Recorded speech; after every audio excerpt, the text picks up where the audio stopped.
भाभी जरा मेरा टिफिन दे दो, कॉलेज के लिए लेट हो रही हूँ। ये ले बेटी तेरा टिफिन। तभी रमन भी वहां आ जाता है। माँ, तुम अकेले ही सारा काम क्यों कर रही हो? प्रतिज्ञा कहाँ है? तुम्हें उसकी फिटनेस का तो पता है ना, बैकयार्ड में एक्सरसाइज कर रही है। फिटनेस और एक्सरसाइज वगैरह ठीक है, लेकिन उसे घर के काम में तुम्हारी मदद भी तो करनी चाहिए। अरे ठीक है, सीख जाएगी। जब तक मैं हूं तुम्हें किस बात की फिक्र? हाँ।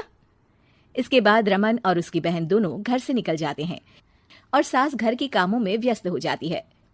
वहीं दूसरी तरफ प्रतिज्ञा अपनी एक्सरसाइज पूरी करके थकी हुई गार्डन में ही बैठ जाती है। आज तो पूरे 2.5 घंटे एक्सरसाइज कर ली। Now I am tired. थोड़ी देर आराम करके फिर शाम को योगा करूंगी। प्रतिज्ञा अपने कमरे में जाकर सो जाती है। सुबह से शाम हो जाती है। रमन और रेखा भी घर वापस आ जाते हैं, पर प्रतिज्ञा अभी तक कमरे से बाहर नहीं निकलती। जिस पर एक बार फिर अपनी माँ को अकेले काम करते हुए देखकर रमन उनसे कहता है, माँ, तुम हर समय अकेले काम में लगी रहती हो। आखिर प्रतिज्ञा पूरा दिन करती क्या है? बेटा, वो थक कर आराम कर रही है, आ जाएगी। तुम हाथ मुंह धोकर डिनर करने आ जाओ। रमन बिना कुछ बोले वहां से चला जाता है। थोड़ी देर बाद वो सब डिनर करने बैठते हैं। तभी प्रतिज्ञा भी वहां आ जाती है और डिनर में बने खाने को देखकर बोलती है, मम्मी ये क्या, सब कुछ तला भुना बनाया है। ऐसा खाना आप सब और मेरी हेल्थ के लिए कितना खराब है। प्रतिज्ञा, तुम खुद कभी माँ की मदद करती नहीं और ऊपर से खाने में नुक्स निकाल रही हो। अरे बहू, हम सबकी हेल्थ के बारे में ही तो सोच रही है। बहू, मुझे ना वो डाइट वाला और बिना घी तेल का खाना बनाना आता नहीं। कुछ नहीं होता मम्मी, वो भाभी बना लेगी। आखिर इतनी फिटनेस फ्रीक है, डाइट फूड बनाना भी जरूर आता होगा। वो सब डिनर करके सोने चले जाते हैं।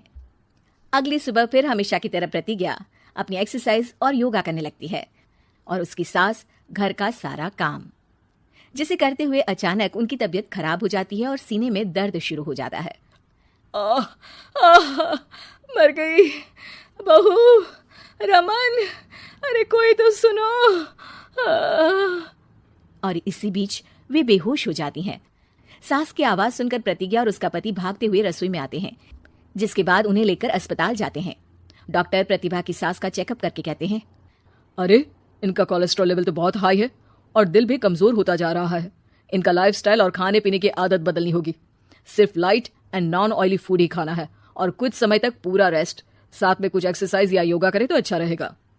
पूरी जांच के बाद डॉक्टर उन्हें घर भेज देते हैं। अब घर का सारा काम प्रतिज्ञा को करना पड़ता है, जिससे वो अपनी सास के साथ पूरे घर को डाइट फूड खिलाना शुरू कर देती है। प्रतिज्ञा, ये क्या बेस्वाद और फीका खाना है, मैं ये सब नहीं खाने वाला। हाँ भाभी, बीमार तो मम्मी है, फिर हम ऐसा खाना क्यों खाएं? प्रतिज्ञा किसी की बात पर कोई ध्यान दिए बिना सास को बढ़िया एक्सरसाइज कराने के साथ कुछ ना कुछ गड़बड़ करते हुए घर का काम करती रहती है। एक शाम रमन प्रतिज्ञा से चाय मांगता है। ये लीजिए, पर मैंने इसमें चीनी थोड़ी कम डाली है। रमन चाय पीता है और तुरंत ही उसे दोबारा कप में पलट देता है। अर्र, कौन सा जहर है?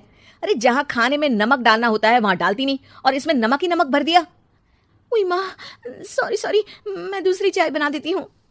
अरे रहने दो, तुमसे फिटनेस का ध्यान रखने के अलावा और कुछ नहीं हो सकता। इसके बाद प्रतिज्ञा कपड़े धोने जाती है, जिसमें वो रंगीन और सफेद सब कपड़े एक जगह मिक्स कर देती है, जिससे एक कपड़े का रंग दूसरे पर चढ़ जाता है और उसी वजह से रेखा की नई ड्रेस खराब हो जाती है। भाभी, ये आपने क्या किया? मेरी नई ड्रेस थी, सारी खराब कर दी। सॉरी रेखा, मुझे पता नहीं था और मैंने सारे कपड़े एक साथ ही वॉशिंग मशीन में डाल दिए। जहां एक तरफ प्रतिज्ञा घर के हर काम में रोज कोई ना कोई ब्लंडर करती, वहीं सास को एक्सरसाइज कराने और हेल्दी फूड खिलाने में कोई कमी नहीं छोड़ती, जिस वजह से जल्द ही उसकी सास पहले से भी अच्छी हो जाती है। हेल्दी फूड तो ठीक है, पर बहू आज हम खीर बनाएंगे। मम्मी, मुझसे खाना तो ठीक तरह बनता नहीं, खीर कैसे बनाऊंगी? और अगर अच्छी नहीं बनी तो रमन गुस्सा हो जाएंगे। अरे कोई गुस्सा नहीं होगा और देखना, खीर भी बहुत स्वादिष्ट बनेगी।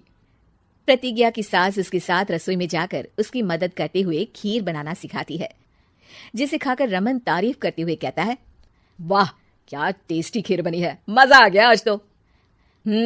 आज ये खीर प्रतिज्ञा ने बनाई है। क्या बात, आखिर तुम खाना बनाना सीख ही गई? पूरा तो नहीं सीखा, पर सीख रही हूँ। और इसमें मैं अपनी बहू की बिल्कुल वैसे ही मदद करूंगी जैसे इसने एक्सरसाइज करने में मेरी मदद की। अब प्रतिज्ञा घर के काम में सास की मदद करने लगती है। और उसकी सास एक्सरसाइज में प्रतिज्ञा को कंपनी देने लगती है, जिस पर दोनों सास बहू की जोड़ी को देखकर रेखा और रमन भी इंस्पायर हो जाते हैं। आज के बाद हम भी आपके साथ एक्सरसाइज करेंगे। अब पूरा परिवार एक साथ एक्सरसाइज करके डाइट फूड खाने लगता है।